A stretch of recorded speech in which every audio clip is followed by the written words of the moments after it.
Okay, this is going to be a pretty fast video, but I just feel I should make it to summarize all my points. Let's get into it.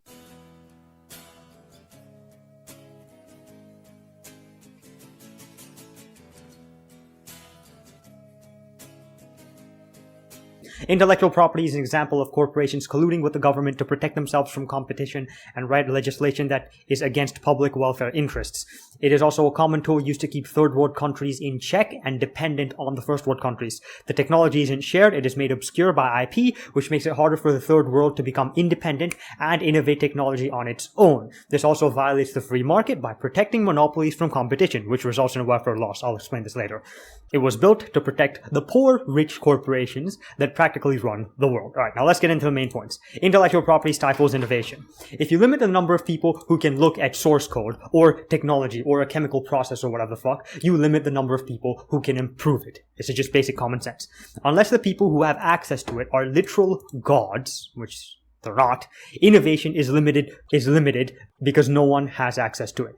Since no one has access to it and the process is protected, no one will even try to innovate it. This is how intellectual property allows corporations to remain inefficient by protecting them from competition. If I write a good piece of software and no one has access to it and I sell it, people will use it and pay me. But if I make it open source, people will add improvements, patch bugs, add vulnerabilities, and maintain it to their own. If a formula for a pharmaceutical drug is protected by IP, no one will be able to innovate the manufacturing process associated with it and cut costs. The company is allowed to sell the drug and charge for it, but if another company can do it better and cheaper, this is called competition, they should win the market. This is fair fucking game. IP scares away competition and prevents people from innovating long existing processes by basically scaring them with lawsuits. This violates the free market principle of competition. Innovation will not happen. It is actually stifled, and consumers end up suffering higher prices as well because of things like oligopolies and monopolies. Intellectual property allows drug companies to drive up their prices and profit from literal death.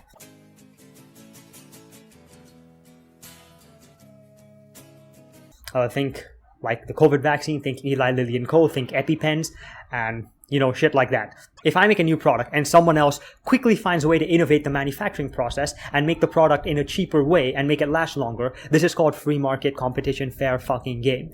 Okay? Then someone else innovates it slightly, and so on. This just keeps happening. This is how innovation actually happens. And in this module, no one company is put with large burdens of fully renovating something due to the full collaboration. Now, I will quickly address a point that a lot of people like to bring up: Nash equilibrium.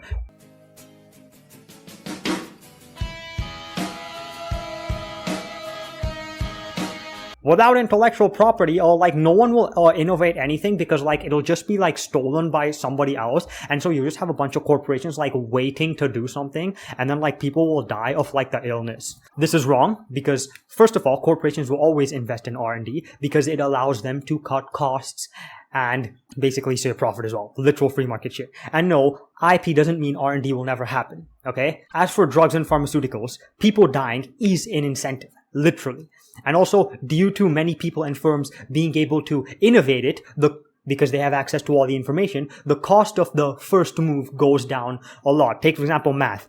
Imagine I ask you to solve a math problem, but math is protected by intellectual property. Then you basically have to invent calculus on your own. It is such a great task for you. But if you have access to all the math before you, and you have access to Newton's theories or whatever the fuck, then it's a lot easier for you to solve that problem because you have access to everything. Apply the same thing on a corporation scale. The first move is a lot easier to make when you can use the work of everybody else, when everyone can contribute to it.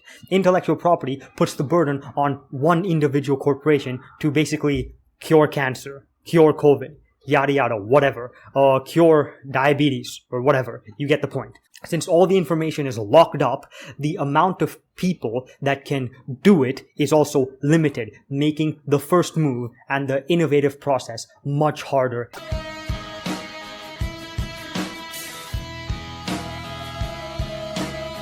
And okay, incentives.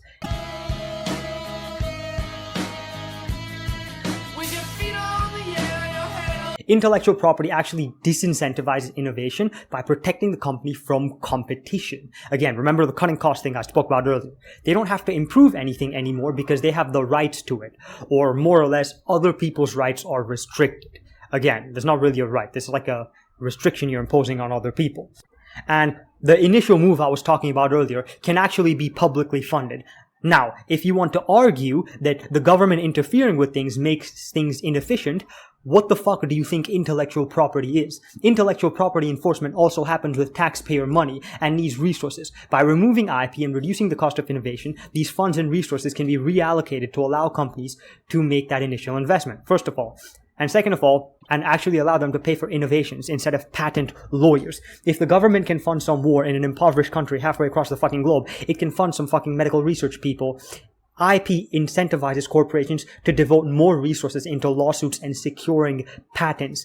And these resources could be spent in innovation or cutting costs, which have welfare for society because innovation, bruh, and cutting costs, which means lower prices. Firms will always face an incentive to do research and design because making a new product or a new process more efficient will cut costs for them. Think about the fact that the US government spends tax money on making sure people don't copy stuff. Think about the fact that gaming companies spend money on DRM. This is literal resource and welfare loss. They keep complaining about money and funding and yet end up wasting it to restrict human rights, like pressing Y and P on fucking Vim.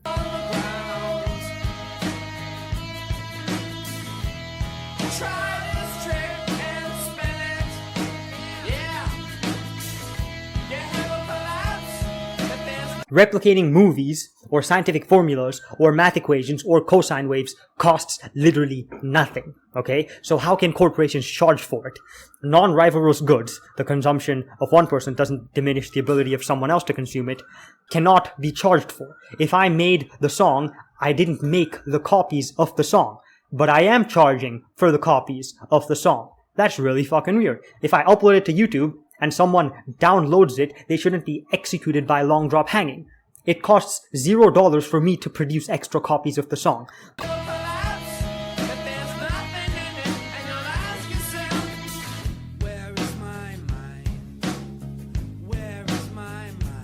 Most of these industries are monopolies anyway. Copying stuff is literally free advertising. Copyright is mostly enforced by record labels and gigantic corporations. Small creators usually offer their music fully free and open source and ask for donations. It's like free advertising for them and it allows more people to enjoy their work.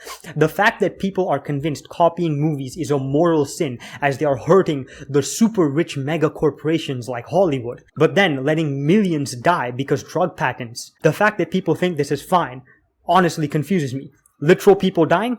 And whatever, man. Deontology, bro. Like intellectual property rights, bro.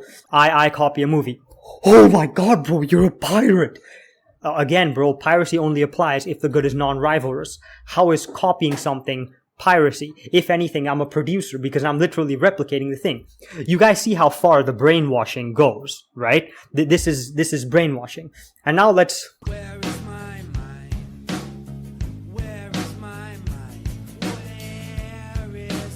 Let's talk about IP being perpetual. Many people think IP is just supposed to initially protect the firm, so No, this is not true. Like I said, IP incentivizes firms to invest more in lawyers and protect themselves from competition. Firms have an incentive to maintain IP, and this is done by making little changes to their processes, allowing them to renew their patent. It is a myth that IP only gives firms initial protection. It is almost always exploited and put into loopholes. A 20-year protection period will allow corporations to become monopolies. And why is it 20 years? That's another thing. We'll talk about that later. An even smaller span, like 5 years, will still incentivize corporations to seek IP protection instead of actual innovation. Protection from competition will always destroy the market. This is not free market principles, so stop pretending it is. Now, alright, let's get into philosophy, which is arguably where people get the most emotional about this topic.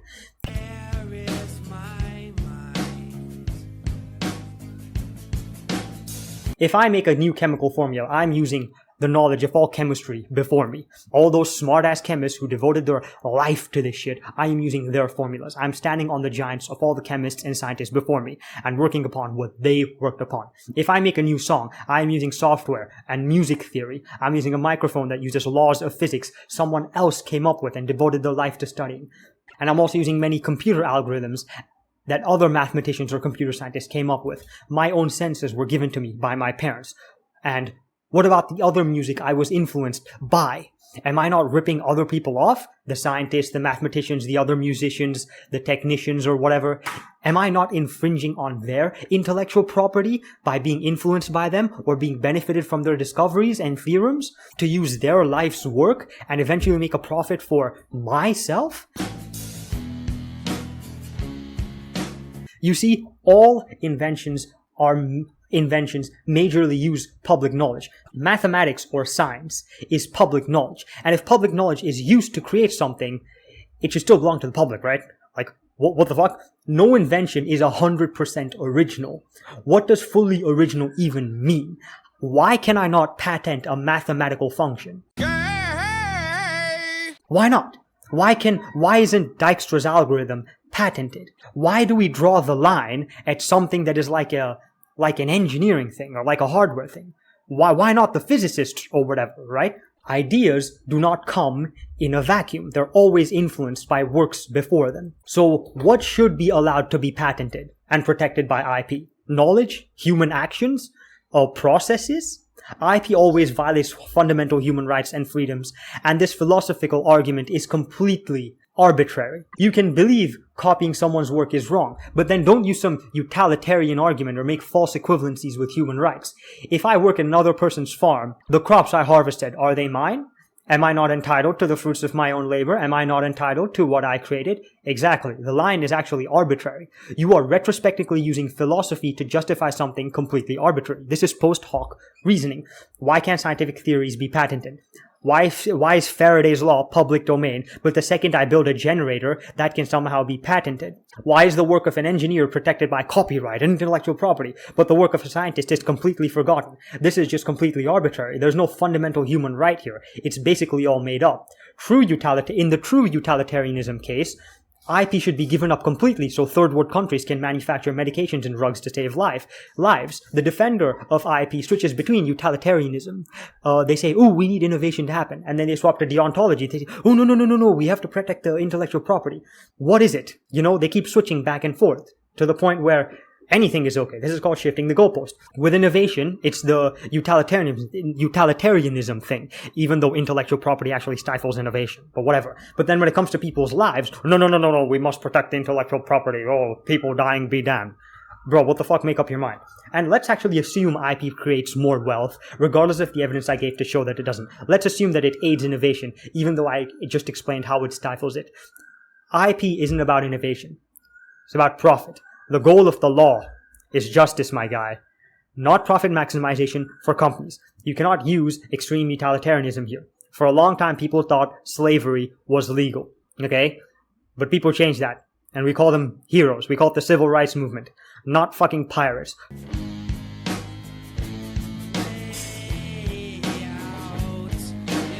So stop being fucking sheep and call out injustice when you see it.